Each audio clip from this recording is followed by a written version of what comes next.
Hello everyone, welcome back. Welcome back to the channel. Thank you for watching. Thank you for returning. Today, you know it. You know what's coming out. You know it's the Stranger Things season. So in this video, we're talking season 1 and season 2 of Stranger Things. I just want to kind of do I'll do 2 videos, before season 5. I'm going to do 1 and 2, season 1 and 2, and then talk about 3 and 4.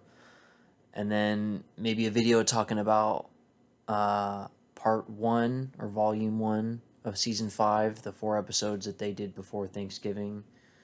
And I'll probably do a third video talking about the finale, over Christmas and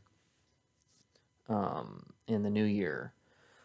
So, I don't know. I mean, this has become the biggest show of the last, 10 years. It's like Succession, Severance, Game of Thrones, Breaking Bad, Better Call Saul, and maybe Orange is the New Black, and then Stranger Things. It's like, that's kind of the circle.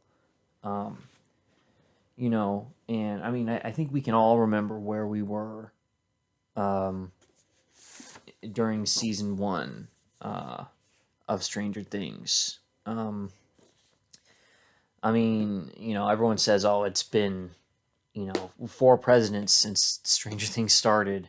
And yeah, it was like June or July, the summer of 2016, that Stranger Things first came out. Man, I remember exactly where I was. I remember this, one of my sister's friends that I had a crush on started watching it and, recommended it. And that's how I started watching it. That's how a lot of people started watching it. Oh, did you hear about this show? This and that. I mean, that's how you find a lot of media, is through word of mouth. But I mean, Stranger Things, it was just a completely different animal. Like, and it's just taken a complete life of its own by now. I do like seasons 2, 3, 4, and I've only seen 1 episode of season 5, because I'm waiting on my roommate to fully finish all of volume 1. All the later seasons are good, but I mean, this first season was like magic. The mystery, the intrigue, I mean, it was just palpable. You could touch it. And I mean, the Duffer Brothers tapped into the 80s nostalgia, D&D, synths. They tapped at it at the perfect time. Like 2016 was like, I don't know. I think once 2020 came around, the 80s nostalgia, wasn't quite as fresh and wasn't quite as new. Um, you know, Maybe we're moving on to 90s being the quintessential decade to like mine nostalgia from. Um, but it was just like the perfect time, the perfect storm. It's Netflix, you can binge all 8 episodes. Um, and it was a lot like an elongated movie, which, like, if you look at interviews, the Duffer Brothers have described Stranger Things as that. It's like sometimes it's more a TV show, sometimes it's more a movie, sometimes it's a little bit of both. It's the miniseries like format just lets you go crazy and do whatever. So yeah, I mean, you gotta love this physical media um, release that they did, and then like, look, that's Nancy poking her hand out. How cool is that? Uh, they really should have done a physical media release for the subsequent seasons. I know they did season 2, but it's really hard to get because they didn't do many copies. They did a lot of copies of season 1, so it's easier to find. It's just a tragedy they didn't do 3 and 4, but that's Netflix for you. Fucking greedy bastards. But yeah, season 1 was just. I know a lot of people are like, oh, I wish season 1 would have stayed an anthology and they wouldn't have just continued with the characters because, everyone knows originally the Duffer Brothers were just going to do one season and then. They mentioned in one interview where like they were going to do an It thing. They were going to revisit the kids, when they were older. And, that would have been interesting. I mean, imagine them fighting the Upside Down and the Demogorgon as adults, Um, like, I'm sure they could have made it work, but I'm glad they got a chance to continue it. Obviously it's retconning in some ways, but the way that they go back to season 1 and they tie the Upside Down to the Mind Flayer, the Demogorgon, the Demi-Dogs in season 2, and ultimately Vecna. It's a natural progression throughout each season. And season 1 was like the most bare bones, the most like stripped down, and that's why it's the best season. Part of it. Man, they were just all so young. It was like, man, 2016.